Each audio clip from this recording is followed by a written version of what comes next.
health issues, nabilong ang sakit na ko is dito sa aging. I've been suffering the carpal tunnel syndrome. Ang akong kamot dili din siya mo sa taas kay magnam ni siya, sobra ka nam nga to the extent nga anything akong gunitan, ako yung ibutang so that ma-circulate ang blood sa akong kamot. So, and aside from that, ang back pains, grabe kay tungkol sa cesarean, maganda po ang delivery sa akong 4 kids. Na-address yun din siya sa Max GXL. Since 2010 ko nag-out, mga 2010, wala lagi ko na-suffer ng carpal tunnel nga sa dugay na akong panahon. I have been taking Neurobion. Pila na ka-capsule, pila ka boxes akong nainom. Wagid na-address ang akong carpal tunnel. So, mo na siya. Then, lately lang yun ang ako is nag-workout ko.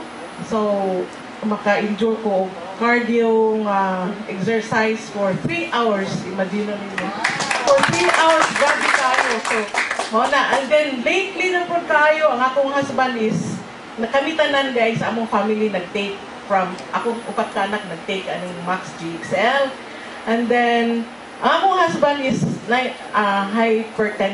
hypertensive siya, nag-suffer siya ng nag-nosebleed siya ba? Hindi na ko kayo nang dumatong sa term na asymptomatic no?